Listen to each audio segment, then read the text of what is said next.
Welcome back to the channel, everybody, fellow viewers. I know it's been a while. I've been kind of hiding out, been a recluse. Here to come out today to Jonathan Dickinson State Park for a nice little trail ride out here. I'm sticking mostly to gravel roads and easier stuff just because I'm still healing from a broken hand, a scaphoid fracture. But I came across an issue that I noticed the other week, maybe 3 weeks, 4 weeks ago. I've been riding my XC bike on the gravel roads or gravel trails out in the Everglades, and every time I pump up my tires, I don't know if it's the valve cores. I'm sure the valve cores are kind of sealing up and they're becoming kind of a pain. So either way, I bought this cheap pump to put air in my tires because my other one broke, and I bought this thing, the Blackburn Air Tower number 4. Look at it in its glory.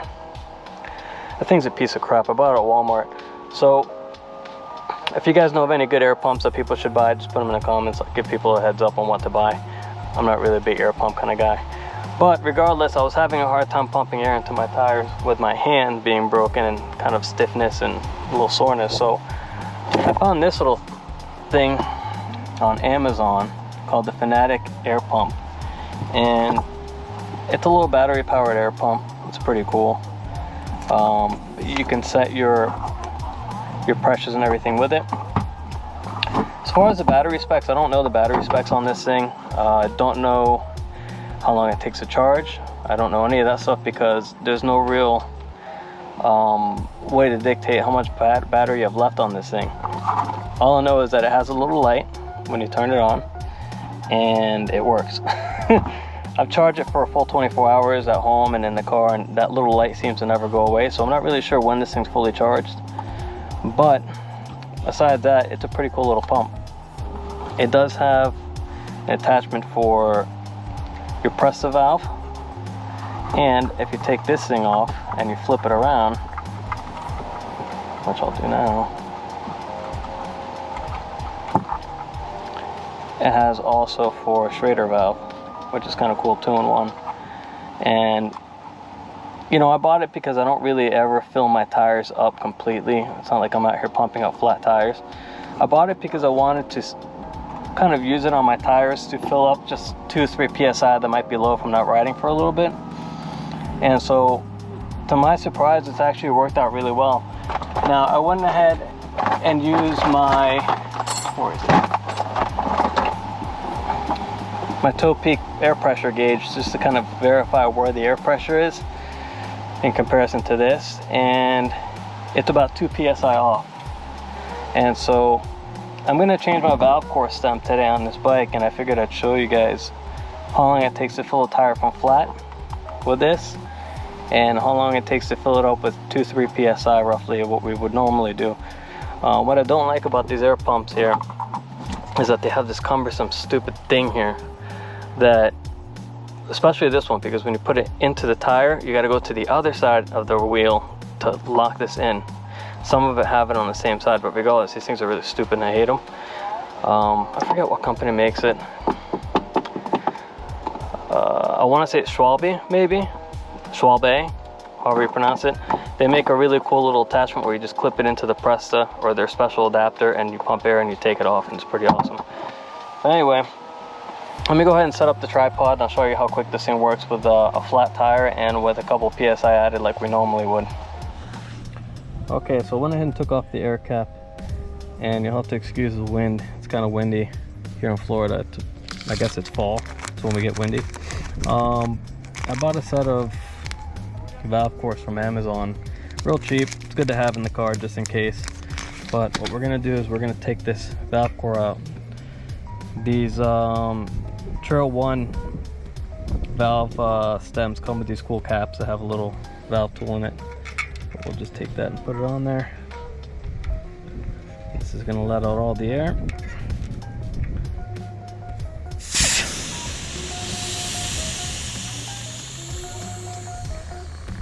Now, this valve stem or valve core doesn't have to be changed out on this bike. It actually looks pretty good. You can't see it on the camera because it's a GoPro, but pretty good stuff.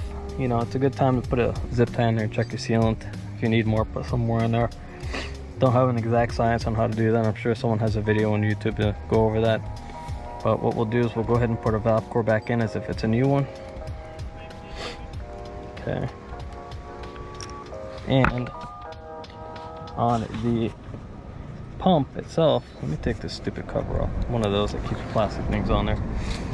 So you're gonna push the power button and you'll get a display that'll say 22, 21. You can kind of set it to whatever pressure you want. I typically run 18 to 20 psi on the front tires. And so what you'll normally do here is you'll kind of line that up straight into it, onto the presto, and you'll screw it in.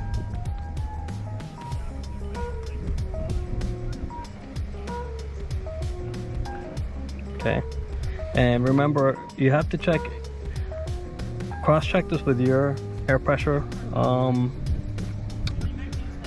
gauge. I'm using the Smart Gauge D2 Toe Peak. Again, get it on Amazon, it's like 20-something bucks, or support your local bike store and buy it from them. But I'm gonna go ahead and set this 2 psi over what I normally do, just because of this pumps off by 2 psi according to that gauge. So we're gonna go to 22 for 20 psi. We'll just subtract the 2 psi off of that, and I'm gonna start my Garmin. Can't even talk today. We're gonna set a timer here, and we're gonna go ahead and start this. Here we go.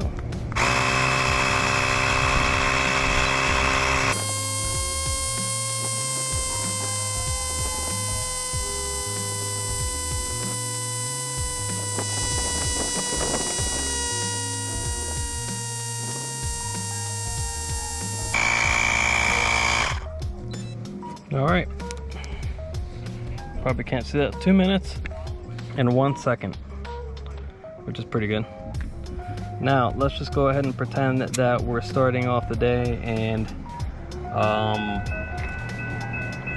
we just need to add a couple psi. Well, let's just say we're at 22 pounds, we're set, which is about 20 psi in reality.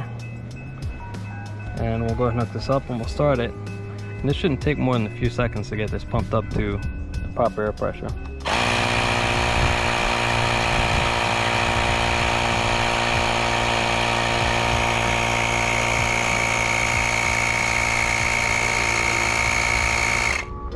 And that's it.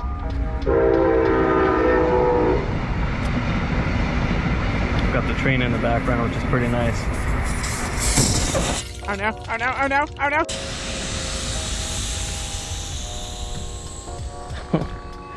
Make sure you don't do that. So when you take this off, just make sure your valve core's in there pretty tight. This way you don't do the same stupid thing I just did. So I guess the biggest question about this pump is what I like about it and what I don't like about it. I do like that it's small enough to carry in your car. I wear a medium glove. I don't have very large hands, so it's about the size of my hand. It's so small. I like the fact that it's got the user guide on the back. Kind of tells you what the different sizes of the valves are for Schrader or for Presto. You could do both. It's all connected together, so you're not going to lose different pieces in your box of tools that you carry with you. I like the fact that you can put it on the bike, set your pressure, walk away, do what you have to, and then come back and it's already pumped up. And for its purpose, I think it works really well. You know, you get out to ride, you haven't ridden in a couple of days, you might have 2 or 3 psi missing from your tire. You just put this thing on and it pumps right up real quick. It's kind of a cool factor too. You know, people have asked me, oh, what's that thing? You know, oh, where'd you get it from? Because normally people have to bust out the big ugly pump and they have to put the bike on the ground if the pump doesn't have a long enough hose, and pump the tire and then check your pressure. Those are the things I do like. You obviously can't bring this with you on every ride. You can put it in your pack if you're going to do gravel rides or whatever, but it's a little heavy. I don't have an exact weight on it, but you know, that's what we carry CO2 cartridges for if you're going to be doing gravel rides anyhow. So I don't think this would be necessary. The things I don't like, I don't know when this thing's fully charged. That's the thing I don't like. You know, you could turn it on, you get that little white light at the bottom. That's all you get when you charge, is that light. And so it doesn't shut off when it's fully charged, it just stays on. So I don't really know when this thing's fully charged. I don't know, you know, it would have been better if they put like a battery gauge on this thing just to let me know, hey look, this thing's almost dead, need to charge it. But to get around that, I just keep it charged. This way I don't have to worry about it dying on me. That's really pretty much the only thing I don't like about it. My only suggestion would be use it for its purpose. I mean, it's just to top off your tires. It's not meant to be blowing up tires from a flat. Obviously, you can use it if you need to, but I probably wouldn't. I wouldn't imagine that the little piston in this thing and the little motor is going to put up with inflating multiple tires. It'll probably burn out. That's what you got the pumps for, or CO2s if you like using them. But that's all I really have with this little pump. It's kind of cool little buy. I figured it to show everybody. Hopefully it'll be a cool Christmas purchase for somebody, or Hanukkah gift, or holiday gift, or whatever people celebrate out there. It'll be a really cool gift for somebody, that's for sure. I think the cost was $40 on Amazon. It was on sale, but I'm sure you can find it on there for the same price if it's not on sale. And if you do see it on sale, you should probably buy it. It's kind of a cool little thing to keep on you. Well, I hope to buy some more items and do some more reviews on some things. Again, I don't get paid for these things. I'm a small channel. I just do this for fun, so no one's looking out for me, giving me free stuff. But if you want to, you know where I'm at. And hope you guys get out there and ride. Stick around. I might be doing some more videos as this hand heals up. And you guys go out there and ride dirty.